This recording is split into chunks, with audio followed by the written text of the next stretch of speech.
Conte et raconte la princesse qui ne voulait pas dormir.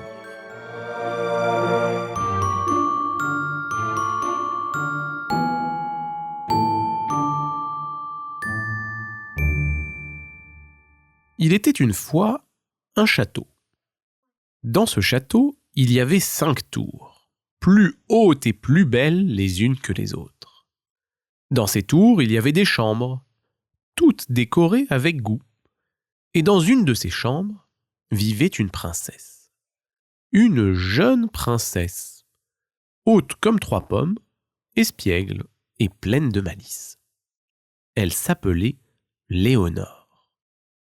Elle avait des boucles brunes et des yeux noisettes, et elle était aimée de tout le royaume. Mais Léonore avait une petite particularité, un petit quelque chose qu'elle partageait avec de nombreux enfants. Elle ne voulait jamais aller se coucher. Chaque soir, lorsque les servantes venaient lui préparer son lit moelleux avec ses draps parfumés à la lavande, Léonore trouvait 1000 excuses pour retarder l'heure du coucher. « Encore une histoire !» demandait-elle. « Encore un air de musique ! J'ai soif, j'ai faim, j'ai oublié de dire bonne nuit à mon chat !» Et 1000 autres excuses qui lui permettaient de ne pas se coucher immédiatement. D'ailleurs, une fois dans son lit, elle ne fermait pas les yeux pour autant. Elle jouait avec ses poupées sous la couverture. Elle chantonnait à voix basse, elle inventait des histoires avec les ombres sur le mur. Elle se relevait pour aller aux toilettes. En fait, elle trouvait que dormir était une perte de temps. Et elle préférait jouer. Alors, pendant que tout le monde dormait, elle s'amusait. « Pourquoi devrais-je dormir alors que je peux faire tant de choses ?» disait-elle souvent. Le vrai problème, c'est que Léonore râlait beaucoup. Le matin, au réveil, quand elle demandait quelque chose, les serviteurs mettaient du temps à lui apporter. Alors, elle râlait. Quand elle proposait une promenade, ses camarades parfois préféraient jouer. Alors, elle râlait. Quand elle jouait à cache-cache, elle ne trouvait pas ses amis assez vite. Alors, elle râlait. Bref, elle râlait beaucoup. D'ailleurs, même les objets semblaient lui en vouloir. Bien souvent, elle renversait des verres d'eau qui n'étaient pas assez stables. Elle faisait tomber des livres qui glissaient de son bureau et elle se cognait dans les meubles. Bref, tout semblait se liguer contre elle. « Ce monde est mal fait !» s'indignait-elle. Le roi et la reine, ses parents, étaient de plus en plus préoccupés. Ils adoraient leur fille, mais ils ne savaient plus comment calmer ses colères. « Nous devons faire quelque chose, » dit la reine. « Et si nous l'envoyions voir la fée Somna ?»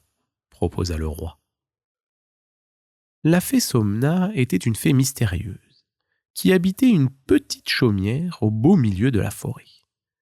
Elle était réputée pour sa sagesse et elle saurait sûrement quoi faire pour aider Léonore. Léonore se dit que c'était une bonne idée d'aller voir la fée. Elle pensait que c'était une bonne idée pour une raison bien précise. Elle espérait que la fée lui donnerait un sort pour que tout le monde arrête enfin de la contrarier. Alors, elle monta sur son cheval alezan et parcourut la forêt jusqu'à atteindre une petite cabane de bois tressé, perchée sur une colline brumeuse. Des lucioles dansaient autour et l'air était empli d'un parfum doux et réconfortant, comme un soir d'été paisible. La fée Somna l'attendait devant la porte. Elle était vêtue d'une robe bleue et argentée, et ses longs cheveux ressemblaient à une cascade d'étoiles. « Bonjour, princesse Léonore. Dis-moi ce qui t'amène. » La princesse croisa les bras et lança. « Tout me contrarie. Les gens mettent du temps à m'obéir, ils ne font pas ce que je veux, et même les objets me font des misères. » La fée hocha doucement la tête. « Je vois. Je peux peut-être t'aider, mon enfant. Mais, avant tout, dis-moi, que fais-tu le soir avant de t'endormir ?» Léonore fronça les sourcils. « Eh bien, je joue longtemps, car je n'aime pas dormir. C'est une perte de temps de dormir. Mais je ne vois pas le rapport avec ma question. » La fée esquissa un sourire mystérieux. « Tu vas le découvrir. Laisse-moi t'aider. » Elle leva sa baguette scintillante au-dessus de Léonore et murmura une incantation. Aussitôt, la princesse sentit ses paupières devenir lourdes et un bâillement incontrôlable lui échappa. « Que se passe-t-il » balbutia-t-elle. Et avant même d'avoir une réponse, elle s'écroula sur un grand coussin moelleux. Léonore dormit. Elle dormit bien. Elle dormit beaucoup. En fait, elle dormit pendant une journée entière. Lorsqu'elle ouvrit enfin les yeux, le soleil brillait déjà très haut dans le ciel. Léonore se frotta les paupières et se redressa d'un bond. « Quoi ? Mais tu ne m'as pas aidé, fée Somna, tu m'as juste endormi !» La fée sourit doucement. « Retourne au château, princesse, et observe bien ce qui a changé. » Intriguée et légèrement vexée, Léonore enfourcha son cheval et repartit. En entrant dans la cour du château, elle eut pourtant une surprise. D'ordinaire, sa robe se coinçait dans les ferrures de la porte, ce qui ne manquait pas de la faire râler. Mais cette fois-ci, ce ne fut pas le cas. Elle entra sans faire aucun accroc à sa robe. Elle bondit dans la grande salle à manger pour y retrouver le roi et la reine ses parents, et, étrangement, elle ne se cogna pas dans les meubles, contrairement à son habitude. Lorsqu'elle demanda du miel pour son pain, on mit du temps à le lui apporter, mais ça ne lui sembla pas si long, et elle ne râla pas. Quand elle proposa une partie de Colin-Maillard, ses amis voulaient plutôt jouer aux dames. Mais là non plus, elle ne râla pas. « C'est étrange, » se dit-elle. « Aujourd'hui, le monde semble moins méchant avec moi. Pourtant, la fée Somna ne m'a même pas donné de sort. » Mais en disant cela, elle comprit. Le monde n'avait pas changé, mais elle, si. Elle s'était toujours crue victime de l'impatience des autres, du mauvais sort qui faisait tomber les objets, mais en réalité, elle était simplement fatiguée. En manquant de sommeil, tout lui semblait injuste, irritant, insupportable. Et aujourd'hui, vu qu'elle avait dormi suffisamment, tout lui paraissait plus simple, plus doux, plus agréable. Dès ce jour, Léonore décida de prendre soin de son sommeil. Chaque soir, elle se couchait à l'heure, laissait ses jouets de côté et s'enveloppait dans des draps parfumés. Et au matin, elle se réveillait souriante et pleine d'énergie. Les serviteurs n'étaient plus aussi lents, ses amis ne la contrariaient plus autant, les objets ne lui jouaient plus de mauvais tours. Et ainsi, elle vécut heureuse et bien reposée, et elle ne râla plus jamais, ou presque.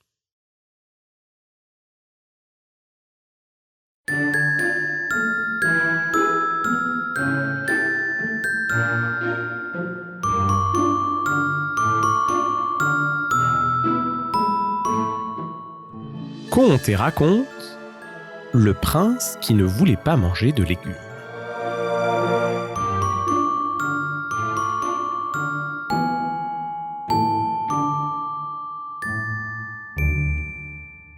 Dans un royaume lointain, au sommet d'une colline verdoyante, se dressait un château, aux tours dorées et aux jardins luxuriants.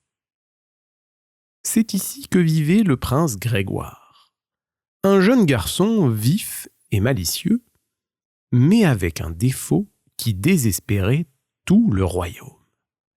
Il refusait catégoriquement de manger des légumes. Le roi et la reine, ses parents, avaient tout essayé.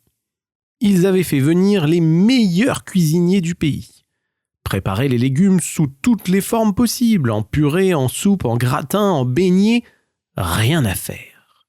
Le prince repoussait son assiette avec une moue dégoûtée.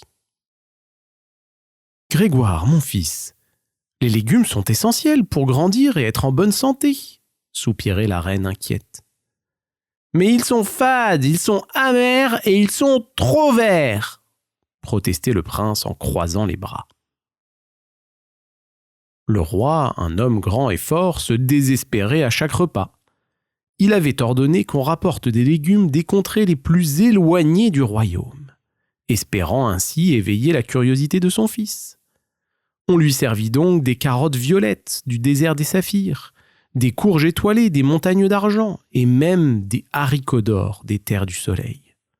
Mais rien n'y fit.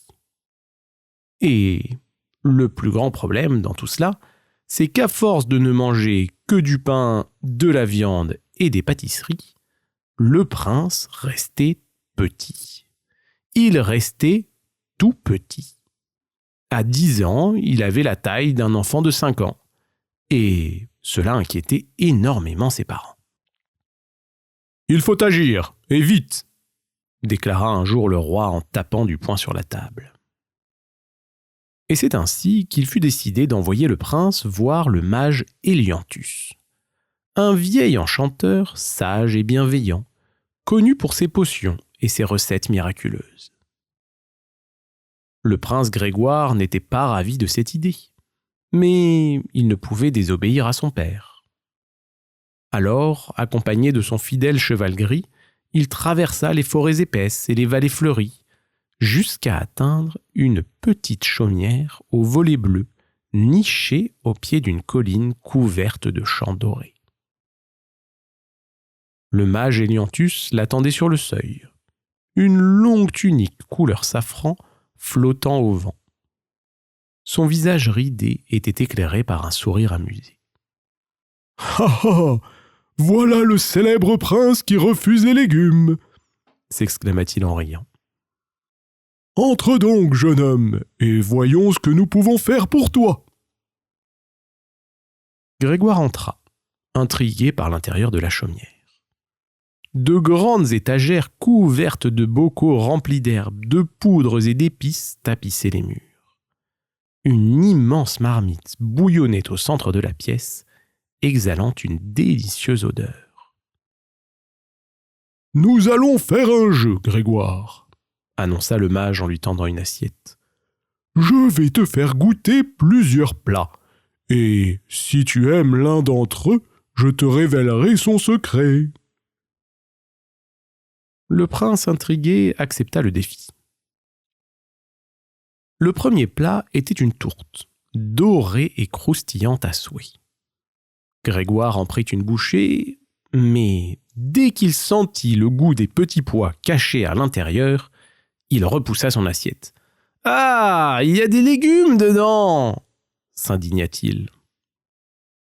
Le mage soupira, mais ne se laissa pas décourager.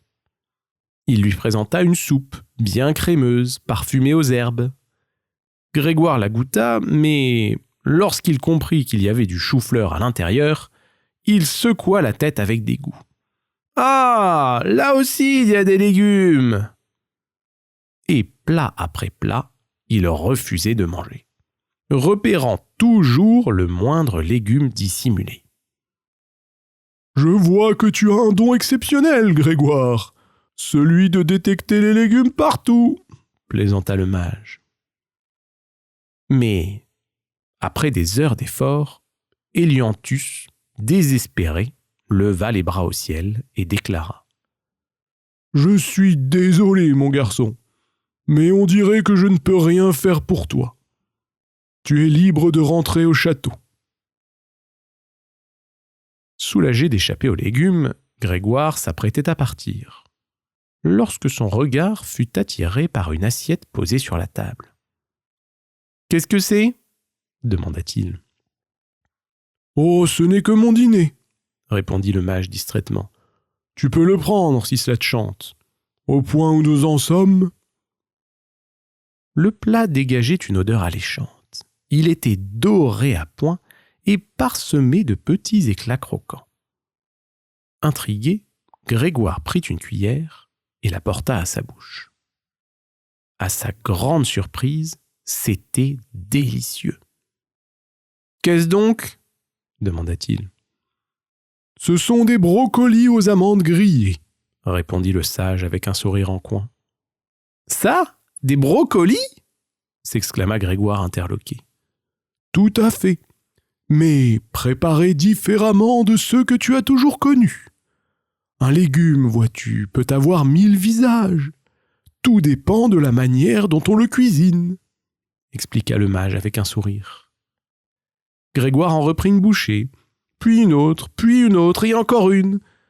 Pour la première fois, il aimait un légume.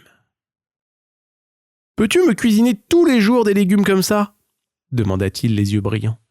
« Je vais faire encore mieux, jeune homme.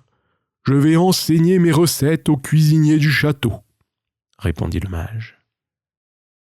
Et de retour au château, Grégoire demanda à ce que le mage Eliantus devienne le maître des cuisines royales. Il enseigna aux chefs comment rôtir des légumes, les mariner, les épicer pour en révéler toutes les saveurs.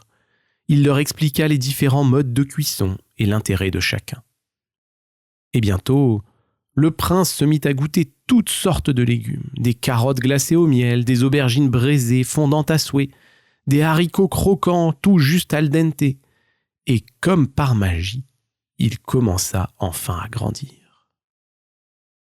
Le roi et la reine furent ravis, et tout le royaume se réjouit de cette victoire sur les légumes.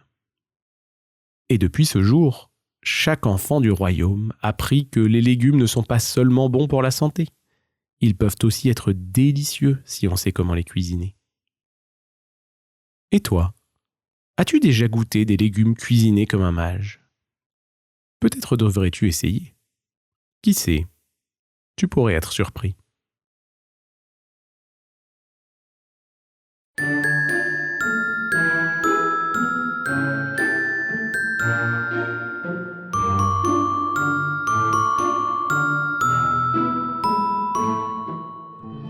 Conte et raconte, la princesse qui ne voulait pas se coiffer.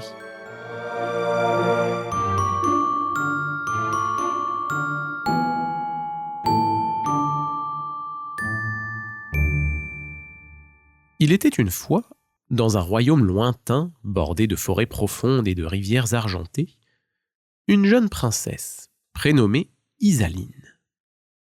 Elle était aussi vive qu'un rayon de soleil, et aussi espiègle qu'un écureuil dans les branches. Mais elle avait un petit défaut. Elle détestait qu'on lui coiffe les cheveux. Chaque matin, ses dames de compagnie venaient avec des peignes d'ivoire, des brosses et des rubans de soie pour tresser sa chevelure. Et chaque matin, Isaline s'enfuyait en courant. « Non, non et non !» s'écriait-elle en se cachant sous son lit ou derrière les rideaux du grand salon.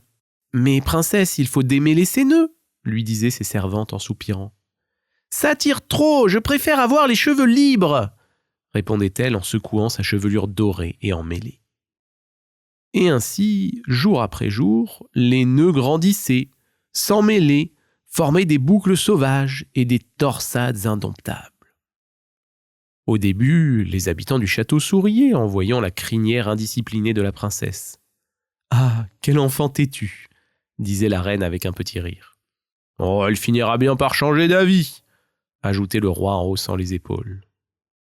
Mais les jours passèrent, puis les semaines, puis les mois, et bientôt, plus personne ne parvenait à passer un peigne dans ses cheveux.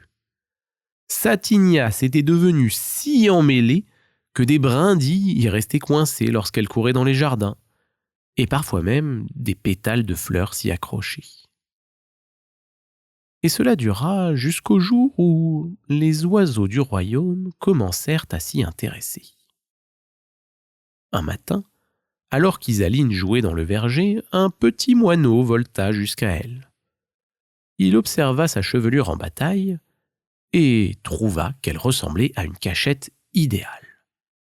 Ni une ni deux, il s'y installa et commença à y fabriquer un nid. Le lendemain, un couple de mésanges le rejoignit, puis des hirondelles, puis un rouge-gorge, et au bout d'une semaine, 5 nids étaient accrochés dans la chevelure d'Isaline. Les servantes étaient horrifiées. « Princesse, il y a des oiseaux dans vos cheveux !» s'écria l'une d'elles. « Vraiment ?» répondit Isaline intriguée. Elle tendit la main et sentit les petites plumes toutes douces. Lorsqu'elle passa devant un miroir, elle éclata de rire en voyant un moineau endormi sur sa tête. « Quelle surprise! Mais après tout, ils sont mignons !» Et elle laissa les oiseaux s'installer. Mais, très vite, la situation devint ingérable. Les oiseaux piaillaient dès l'aube, réveillant ainsi toute la cour. Ils picoraient son pain au petit déjeuner, faisaient tomber sa couronne et, parfois même, ils laissaient de petits cadeaux indésirables sur sa robe de velours. Lorsqu'elle voulait danser, il battait des ailes en tous sens.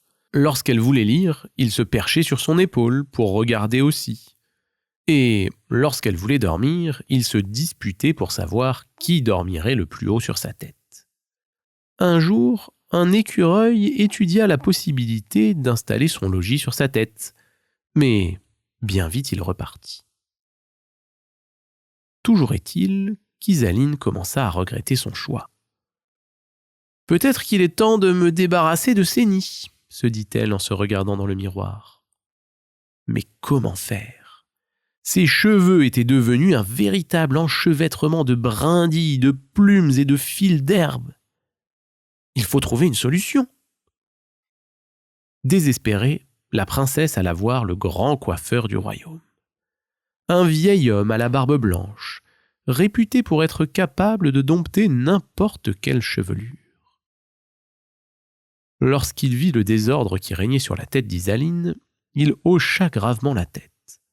« Princesse, il va falloir de la patience et du courage. Mais surtout, il faudra accepter d'être coiffée chaque jour. » Isaline hésita. « Ça va tirer ?» demanda-t-elle d'une voix inquiète. Le grand coiffeur sourit. « Un peu. Mais si l'on fait chaque jour un petit effort, ce sera bien plus doux qu'attendre des mois et tout arracher d'un coup. » Alors, avec douceur, il commença à démêler les cheveux, mèche par mèche, sans jamais tirer trop fort. Cela prit des heures. Des heures. Les oiseaux s'envolèrent les uns après les autres pour trouver refuge ailleurs. Et lorsqu'enfin le dernier nœud fut défait, Isaline sentit sa tête légère comme une plume. Elle se regarda dans le miroir. Ses cheveux lisses et soyeux brillaient sous la lumière des chandelles. Finalement, ce n'était pas si terrible, admit-elle en riant. Dès lors, elle fit une promesse solennelle. Elle accepterait d'être coiffée chaque jour. Bien sûr, parfois elle rechignait encore un peu, mais elle avait compris qu'un petit effort chaque jour évitait les catastrophes. Et plus jamais un oiseau ne vint faire son nid dans sa chevelure.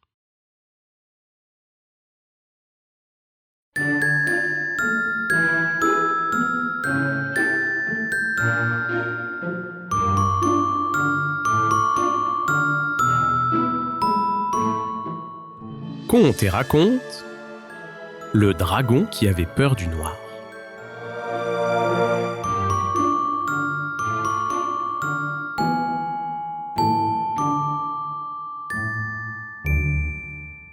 Dans une montagne escarpée, où le vent sifflait entre les pics rocheux, se trouvait une immense grotte aux parois noircies par les flammes.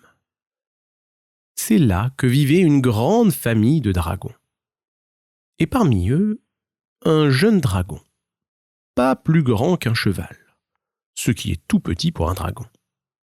Il avait des écailles rougeoyantes et des yeux pétillants d'intelligence. Il s'appelait Flamèche. Flamèche était vif et curieux, toujours prêt à s'envoler, à jouer ou à souffler de petites gerbes d'étincelles pour s'amuser. Mais il avait un secret qu'il n'osait avouer à personne. Il avait peur du noir. Oh, bien sûr, un dragon se doit d'être courageux. Ses parents lui avaient appris à rugir fort, à battre des ailes puissamment et à cracher du feu avec fierté. Mais dès que le soleil se couchait, dès que l'obscurité envahissait la grotte, Flamèche était pris d'une peur incontrôlable. Son cœur s'emballait, son souffle devenait court, et, dans un réflexe, il crachait du feu pour éclairer la grotte. Le problème, c'est qu'il ne vivait pas seul. Dans la grotte familiale, la nuit était censée être un moment de calme. Les dragons, après une longue journée à chasser et à voler, s'installaient sur leur tas d'or ou de pierres précieuses et sombraient dans un sommeil profond. Mais, depuis que Flamèche était là, les nuits étaient devenues agitées. « Aïe, mes écailles !» grognait son grand frère lorsque Flamèche réveillait tout le monde avec un souffle ardent. « Oh, c'est encore ce petit !» râlait une vieille dragonne en déployant ses ailes pour se protéger. « Il y a trop de lumière, impossible de dormir !» se plaignaient les plus jeunes dragons. Et même ses parents, pourtant bienveillants, ne savaient plus trop quoi faire.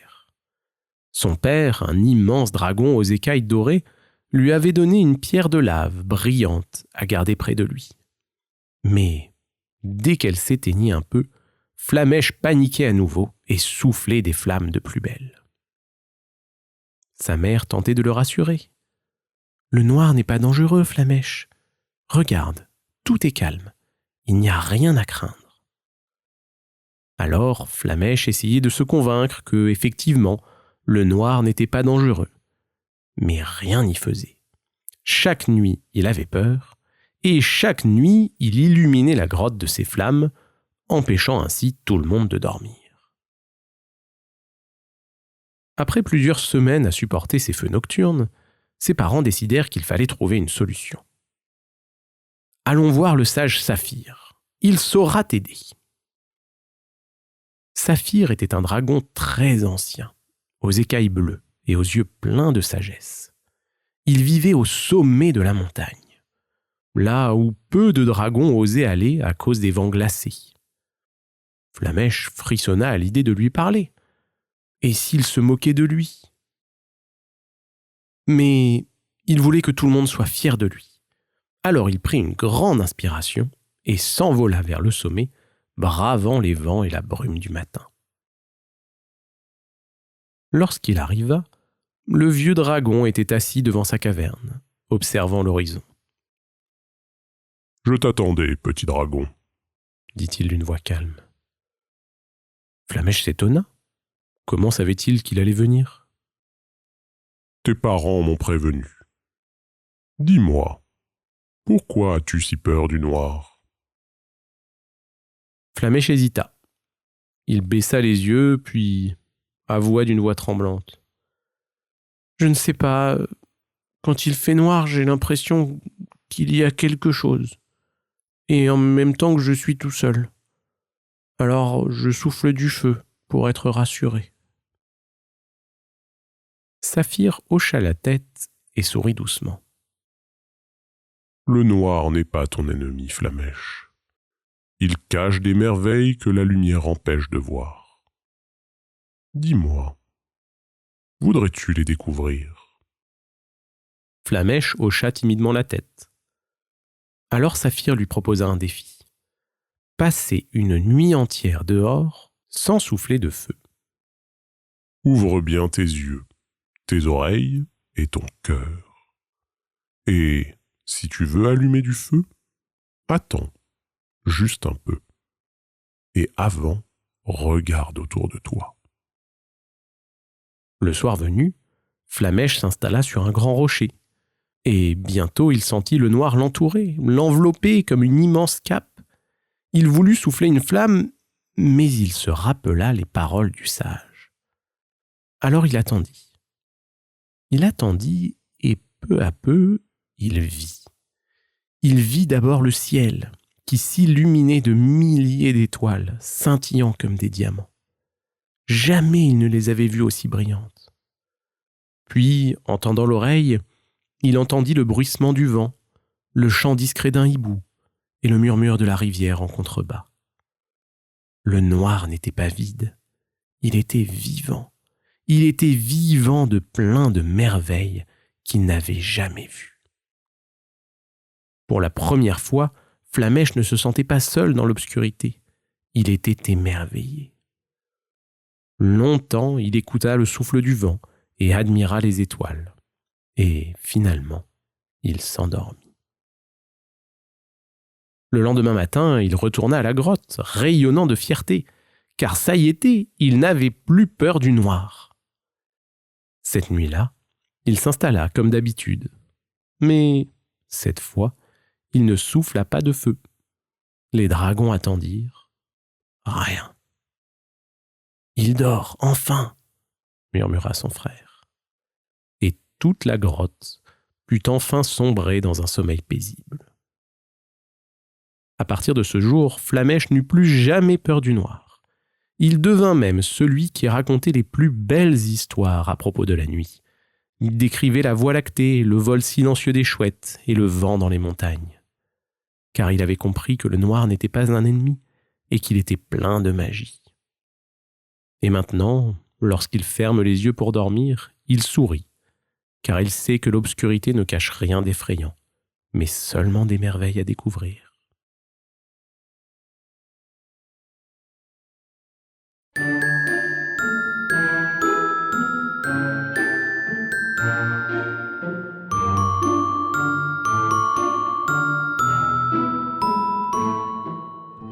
Conte et raconte le lutin aux cheveux de pierre.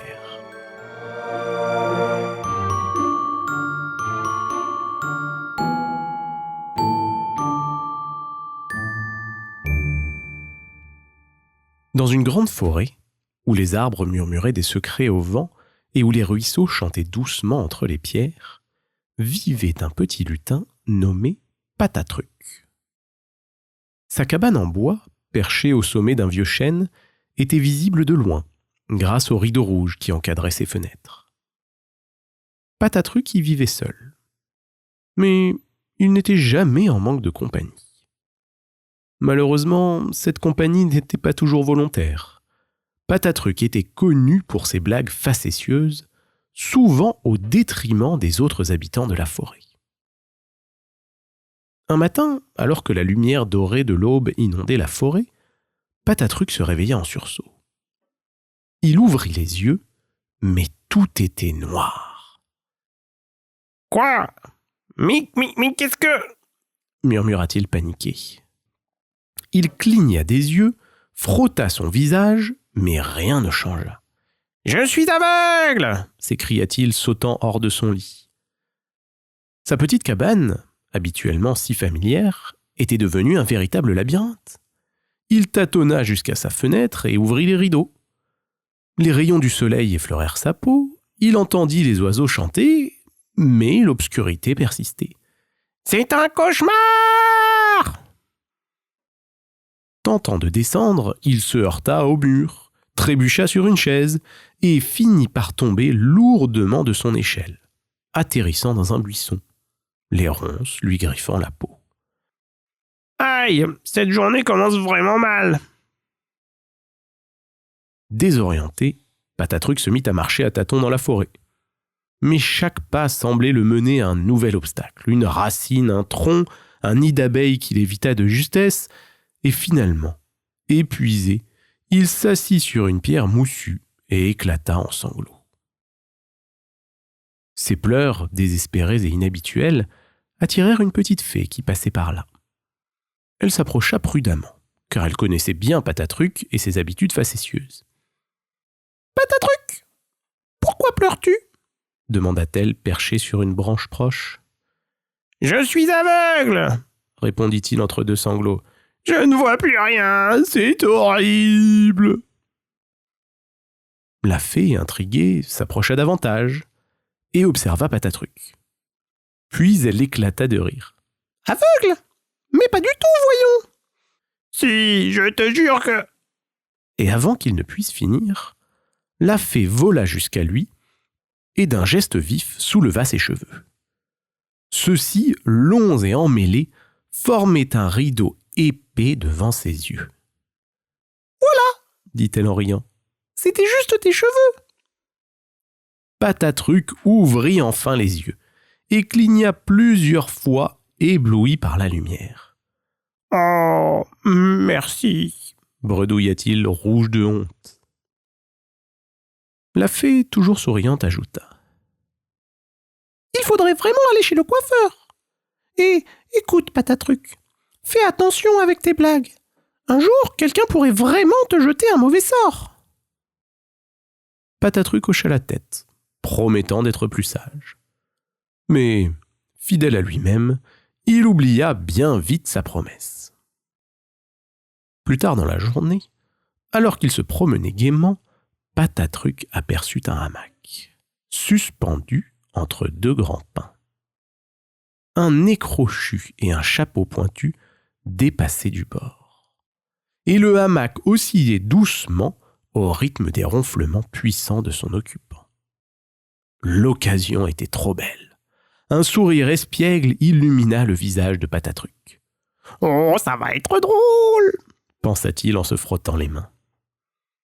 Il se cacha derrière un arbre, prit une grande inspiration et cria « Au feu ! Au feu ! Au feu !»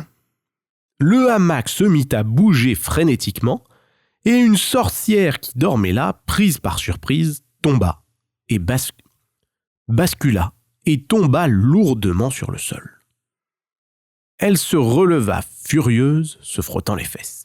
« Qui ose me déranger ?» rugit-elle, son regard flamboyant balayant les environs. Patatruc, plié en deux de rire, n'arrivait même plus à répondre. La sorcière furibonde brandit sa baguette. « Puisque tu te moques des autres, tes cheveux seront aussi raides et durs que la pierre, aussi raides et durs que ton cœur. » D'un éclair de lumière, ses cheveux se figèrent, formant un casque rigide qui emprisonnait ses yeux.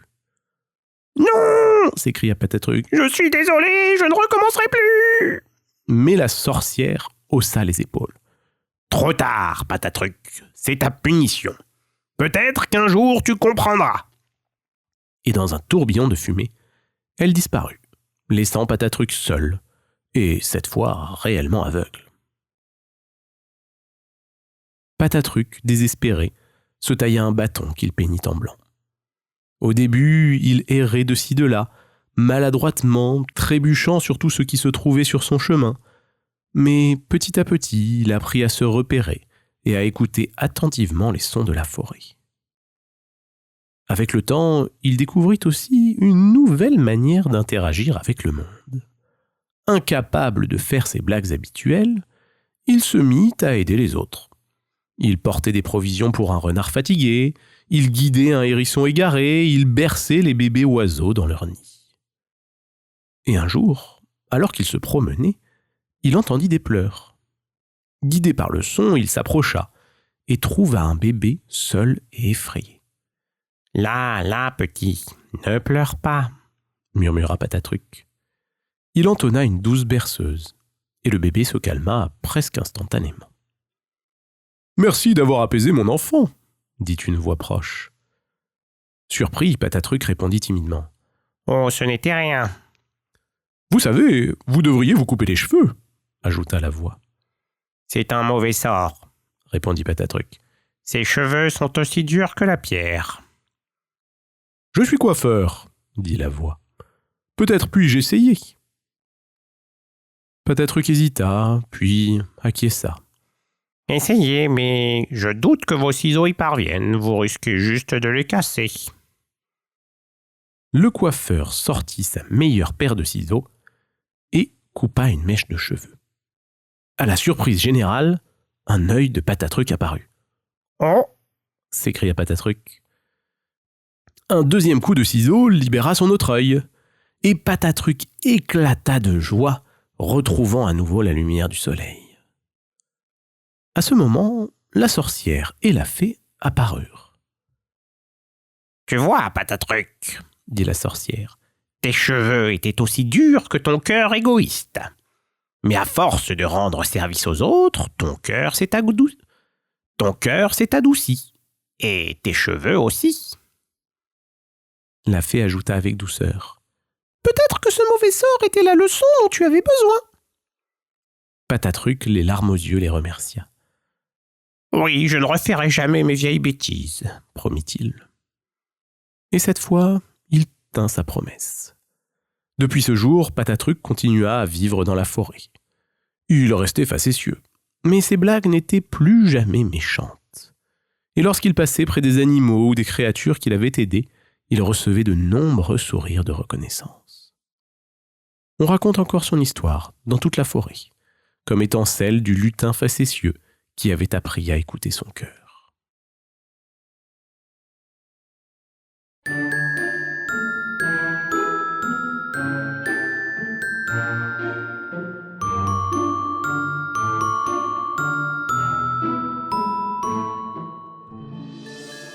Conte et raconte, la princesse jamais contente.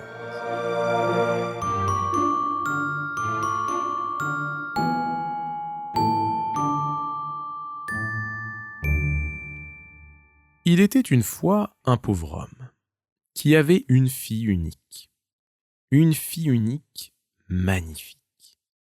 Elle était si belle que toute la région le savait. Et tout le monde l'avait surnommée la princesse. Hélas, consciente de sa beauté, elle était devenue vaniteuse, orgueilleuse, égoïste. Et elle était incapable de se réjouir de ce qu'elle avait. Son père ne gagnait pas beaucoup d'argent, et elle habitait dans une petite cabane. Une cabane dans laquelle elle avait tout le confort et l'amour de son vieux père. Mais chaque jour, elle râlait. Un jour, qu'il pleuvait à torrents, arrive l'enchanteur Merlin, déguisé en mendiant. « Ah, dit-elle, voilà quelqu'un de plus malheureux que moi, enfin.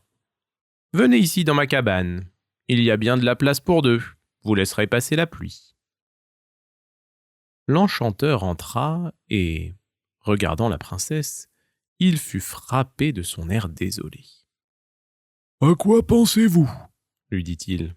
« Je pense au bonheur de celui qui a une petite maisonnette avec un joli jardin rempli de choux et de fleurs. »« Puisque vous m'avez abrité, jeune fille, vous aurez cela demain. » Le lendemain, en effet, quand la princesse s'éveilla, elle ne vit plus sa vieille cabane.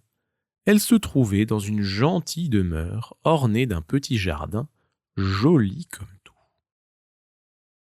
6 mois après, l'enchanteur repassa par là. « Eh bien, jeune fille, vous voilà heureuse à présent. »« Je suis un peu mieux, mon bon messire, mais il m'aurait fallu une vache pour avoir du lait et peut-être aussi un petit cochon à engraisser. »« Vous aurez cela, ma bonne. » Et le lendemain, quand la princesse alla au jardin, 2 étables flanquaient sa maison. Dans la plus vaste, une belle vache bigarrée meuglée pour qu'on vînt la traire. Et dans l'autre, grognait un porcelet déjà en assez bon point. Vers le cœur de l'hiver, Merlin apparut de nouveau. « Cette fois, jeune fille, vous nagez dans le bonheur, j'imagine. »« Ah, taisez-vous, messire. C'est bien trop d'être malheureux et pauvre. Alors qu'il y en a tant à qui rien ne manque. Il faut que je demeure toute seule au coin de mon âtre ou que je patauge dans l'herbe humide et la neige pour aller au marché. Ah, c'est vraiment dommage, mon brave sire, que vous n'ayez pu me rendre riche d'un seul coup et assurer ainsi une vie magnifique. »« Consolez-vous, jeune fille. La fortune va vous sourire, » répliqua l'enchanteur. Et le lendemain, quand la princesse se réveilla, un grand remue-ménage emplissait de bruit la maison. Regardant autour d'elle, elle se vit dans un lit tout orné de dentelles, au milieu d'une chambre garnie de meubles précieux. Et bientôt, une servante entre et lui dit avec un air respectueux : « Madame, j'attends les ordres de madame pour habiller madame et commander le déjeuner de madame. » Madame, que de madame! Notre jeune fille n'en revenait pas. Elle était devenue une vraie princesse. Néanmoins, elle se leva, se laissa coiffer, puis vêtir et parer par sa servante. Lorsqu'elle se regarda dans l'immense miroir qui la reflétait tout entière, elle hésita à se reconnaître. Mais, bientôt, cette nouvelle princesse ne tarda pas, voyez-vous, à se prendre au sérieux. Et, tout l'hiver et tout le printemps, ce ne furent que fêtes dans son palais. Dans le courant de l'été, Merlin se posta un certain jour sur le passage de la jeune fille, et sitôt qu'il la vit venir entourée de tous ses serviteurs, lui demanda « Rien ne manque plus à votre félicité, j'espère » fit-il avec un sourire amusé. Mais, comme l'enchanteur avait gardé sa défroque de pauvre air, la nouvelle princesse passa dédaigneuse sans répondre. « Oh là !» reprit-il. « Jeune fille, vous ne m'entendez plus ?» Mais celle-ci se retourna, courroucée et pinçant ses lèvres. « Apprenez, bonhomme, que vous avez l'honneur de parler à une princesse, et si vous vous avisez de me parler à nouveau, je vous fais fouetter. » Et sur ce, elle continua sa promenade fièrement. À l'aube suivante, quand la sotte créature s'éveilla, son château, ses valets, ses robes, tout avait disparu. Elle se retrouvait dans sa vieille cabane. Elle découvrit ainsi qu'elle eût mieux fait de se satisfaire de ce qu'elle avait.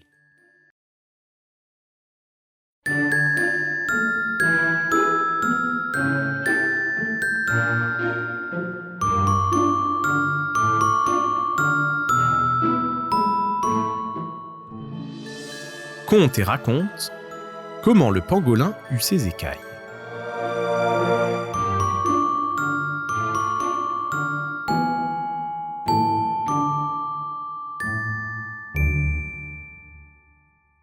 Il était une fois, il y a longtemps, bien longtemps, à une époque où tous les animaux étaient encore tout neufs, un pangolin.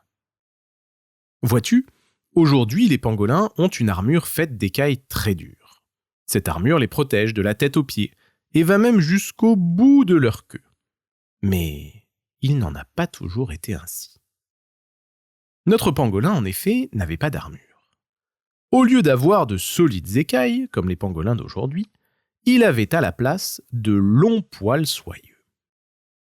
Tu dois te dire que ces longs poils devaient être très pratiques pour protéger notre pangolin du froid de l'hiver. C'est vrai. Si notre pangolin avait eu la chance de vivre dans un pays froid, cette fourrure eût été très pratique pour le protéger des rigueurs de l'hiver. Mais notre pangolin habitait, pour son malheur, une région sans hiver. Il habitait un coin du globe où il faisait aussi chaud l'hiver que l'été. Jamais la température ne descendait réellement. Et notre pangolin, au lieu de se réjouir de sa fourrure, ne pouvait que se lamenter du fait qu'elle lui tenait extrêmement chaud. « Il fait si chaud ici !» soupirait-il à longueur de temps. Le matin, en se levant, il soupirait. En se baladant dans la jungle, il soupirait. En allant boire à la rivière, il soupirait. Et parfois même au beau milieu de la nuit, on l'entendait soupirer. À force de soupirer ainsi à tout bout de champ, il finit par attirer l'attention d'un lion. C'était un jeune lion qui, comme souvent les lions, avait très faim. Et, dans ce monde tout neuf, notre lion avait décidé de goûter tous les animaux. Alors, en voyant le pangolin qui passait en soupirant, il se lança à sa poursuite. Le pangolin détala et une folle course-poursuite s'engagea à travers la jungle. Bien longtemps ils coururent et, souvent, le lion crut tenir le pangolin à sa portée. Mais à chaque fois, ses terribles dents acérées se refermaient dans le vide. Enfin, notre pangolin aperçut une rivière, près de laquelle se tenait un éléphant. Il vit là son salut et courut se cacher entre les pattes de l'imposant animal. Le lion, qui, comme tous les lions, avait très peur des éléphants, en fut pour sa faim et retourna dans la jungle, l'estomac dans les talons. « Merci, imposant ami !» dit le pangolin à l'éléphant qui venait de lui sauver la vie. « Je t'en prie !» répondit l'éléphant. « Tu as eu de la chance d'en réchapper, et tu as eu de la chance que je me sois trouvé là. Tu n'es guère protégé contre les lions avec ta fourrure. »« En effet, » reprit le pangolin, « et pour mon malheur, cette fourrure me tient extrêmement chaud. Et maintenant que j'ai couru, j'ai encore plus chaud. » Et il soupira. « Il fait chaud. »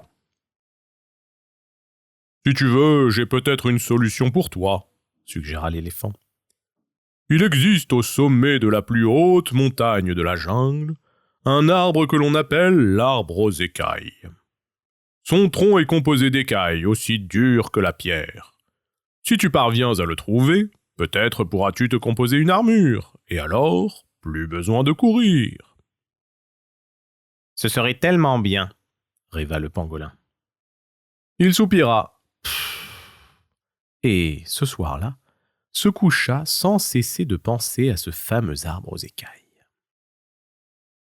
Le lendemain, il se leva, soupira une dernière fois et décida de se mettre en marche en direction de la plus haute montagne de la jungle, celle que l'on apercevait à l'horizon au-dessus des arbres. Durant plusieurs jours, il marcha, évitant soigneusement les prédateurs, et finalement, il parvint au pied de la montagne. Devant lui se dressaient des falaises imposantes et des sentiers escarpés, à même de rebuter le plus courageux des pangolins. Mais là-haut, tout là-haut, au sommet de la montagne, il lui semblait distinguer la forme d'un arbre qui se détachait sur le ciel bleu. Cela lui donna du courage, et notre pangolin entama l'ascension en soupirant. Enfin, après plusieurs heures d'efforts, il arriva au sommet et sauta de joie. Là, devant ses yeux, se trouvait un arbre immense dont le tronc était recouvert d'écailles. Les yeux brillants, il s'approcha, se saisit d'une écaille, mais impossible de l'arracher. Chacune des écailles était si bien ajustée aux autres qu'il semblait impossible de les désolidariser. Cela, en revanche, eut le mérite de réveiller le vieil arbre, qui s'adressa au pangolin. « Qui me dérange ainsi ?» ?»« C'est moi, » répondit le pangolin. « Je suis venu vous demander des écailles pour me constituer une armure. J'en ai assez de cette fourrure trop chaude. »« Comme tu le voudras, » répondit l'arbre. « Je vais te donner des écailles pour que tu puisses avoir une carapace si dure qu'aucun prédateur ne pourra la percer. Mais, en échange, tu devras passer la nuit ici, avec moi, sans ta fourrure et avec ta nouvelle armure. »« Avec plaisir, je déteste cette fourrure qui tient trop chaud. Donnez-moi une armure, » dit le pangolin. Aussitôt dit, aussitôt fait. Le pangolin reçut une armure rutilante, faite des écailles les plus dures et les plus belles de l'arbre, en échange de sa fourrure. Il s'installa alors à côté de l'arbre et attendit la nuit sereinement. Mais, alors que le jour tombait, la chaleur céda la place à la fraîcheur de la nuit, et notre pangolin se retrouva bientôt à grelotter de froid. Au début, il soupira. « Il fait froid !» Mais bientôt, ce froid le fit réfléchir, et il cessa. Le lendemain, l'arbre s'adressa à lui et lui demanda. « Alors, je ne t'ai pas beaucoup entendu soupirer cette nuit. Tu as compris finalement ?»« Oui, » répondit le pangolin. « J'ai compris que même si elle me dérangeait durant la journée, ma fourrure me tenait aussi chaud durant la nuit. Mais, au lieu de m'en rendre compte, j'ai préféré râler et soupirer sans cesse. C'était en fait moi qui me rendais malheureux, en me concentrant sur le négatif plutôt que sur le positif. »« Voilà de sages paroles, » répondit l'arbre.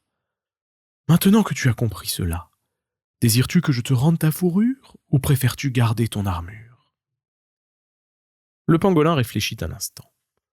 Puis il affirma « Je crois que je préfère garder l'armure. Je suis conscient du fait que j'aurai parfois froid, mais après tout, elle me protège. Et désormais, je ne râlerai plus, je verrai le côté positif. »« Qu'il soit fait selon ta volonté, » répondit le vieil arbre. Ainsi, le pangolin descendit de la montagne. Et depuis, tous les pangolins ont une armure d'écailles impénétrable. Ils ont parfois froid la nuit car elle ne leur tient pas chaud, mais jamais on ne les entend soupirer. Désormais, ils se concentrent sur le positif et ils vivent heureux dans leur carapace.